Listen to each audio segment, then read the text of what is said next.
The opening scene features a man named Milo Stanfield, who is suffering from autism spectrum disorder, or ASD. He is seen standing on the street of New Jersey, keeping an eye on a woman in a nearby flower shop. In the midst of this, he also seems to be doing some complex calculations related to the timing of events happening in his surroundings. Milo notes the approach of a passenger bus, a pothole, a street artist, and the bicycle rider speeding.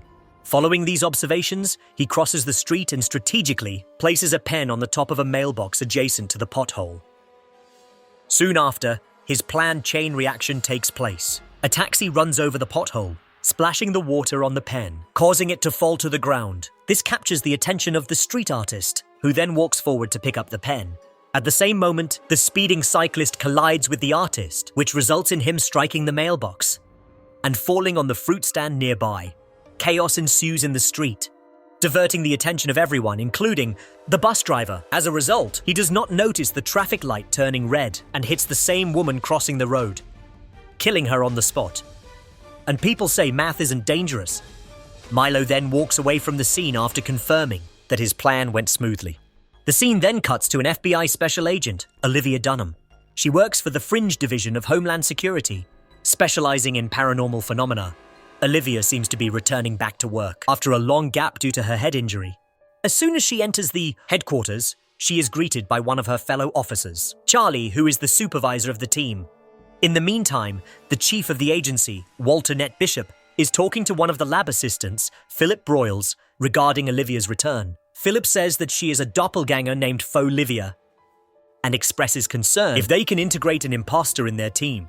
Here, it is revealed that Olivia, who is inside the office, is not the real one. She is in fact an imposter, who has been brought to fulfill the place of the original one. Walter Nett then reveals his motivation behind keeping Folivia in this universe and implanting the real Olivia's memories into her. He claims that Folivia is the only one who can travel between universes without any harm. Walter Nett wants to figure out how she can do so. For this, he says that they must make her believe that she belongs here. Philip asks, what if her new identity does not hold? To which the chief replies that she will no longer be necessary after that. Afterwards, Charlie briefs the team on the seemingly random bus accident, which he claims to have happened 2 times in this week. The victim has died in each case. He then asks his crew to be careful before going for the site investigation.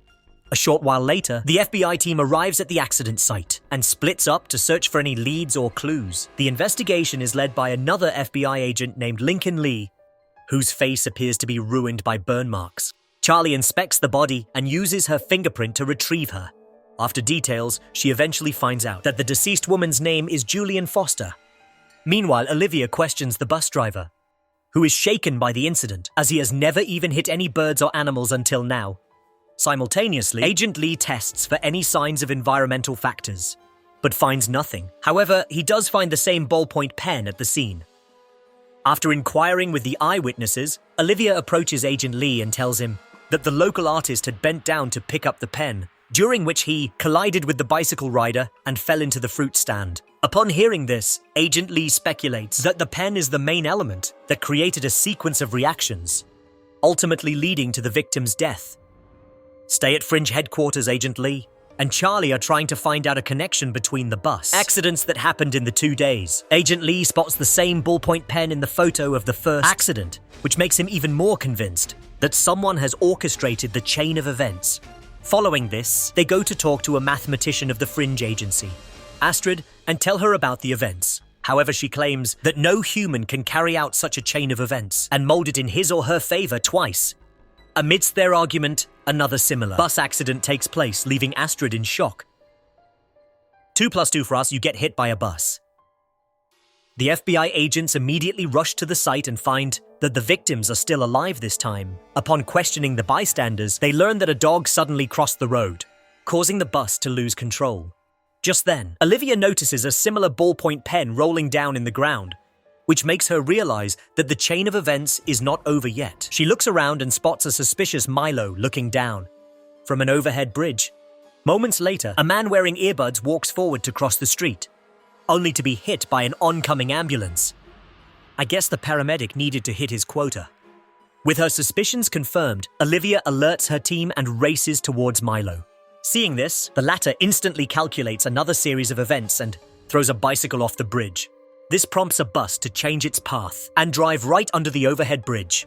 Olivia holds him at gunpoint, threatening him to surrender. But Milo jumps off the bridge, lands on the bus's roof, and gets away. Milo is the bus whisperer. After this event, Milo returns home to find his sister Madeleine worried for him. She tells him that she has been getting numerous calls from the hospital, but he ignores her. She then tries to convince him to surrender, claiming that he has gone way too far. However, Milo anticipates her actions and completes her sentences, effectively silencing her.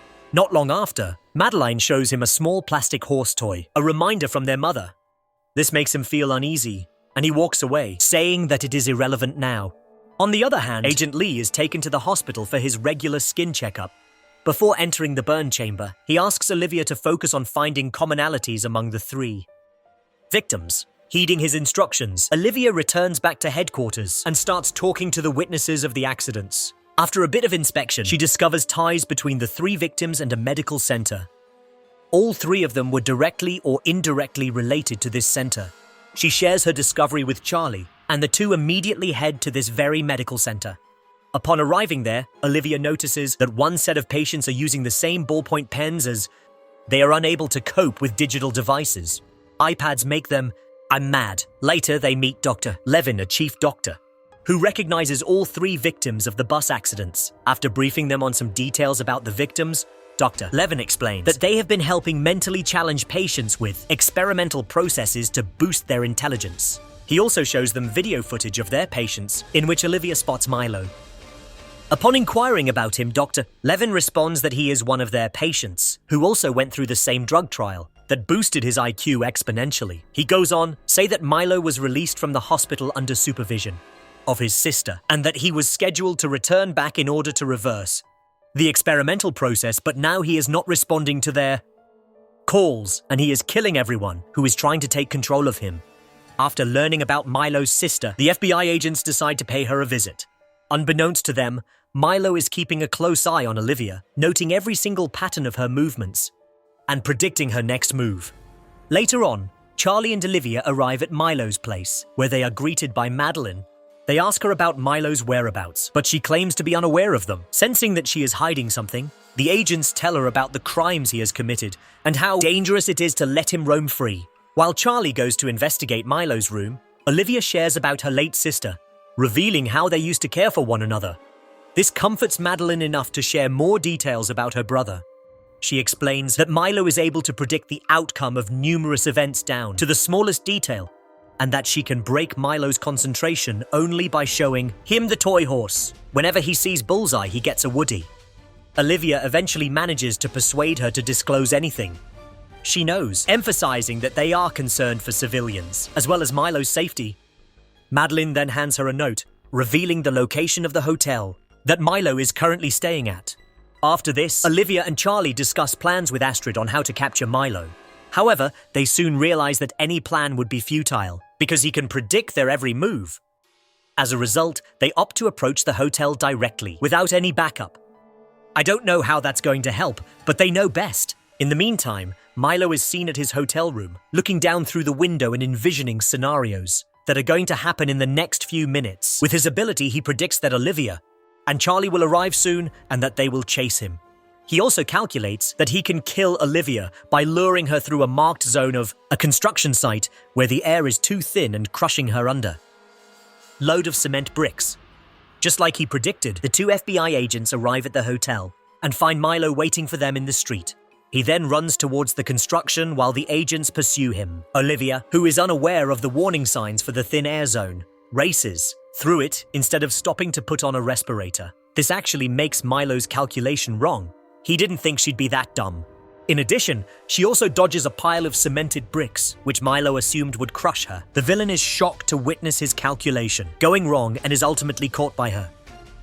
At this point in time, Olivia nearly asphyxiates herself due to the low level of oxygen. But thankfully, Charlie arrives in the nick of time and helps her with a breathing apparatus. In the aftermath of these events, Charlie asks Olivia about why she did not stop to put on a respirator, to which she responds that she did not recognize the warning sign. Later on, Olivia brings Madeleine to the hospital, where Milo is seen interacting with a supercomputer. According to the doctor, the IQ-boosting drug has been in Milo's brain for too long, due to which they are unable to carry out the reversal process. Now his mind has become so advanced that only machines can comprehend his thoughts. Saddened by this news, Madeline goes inside the room and leaves the toy horse in front of her brother.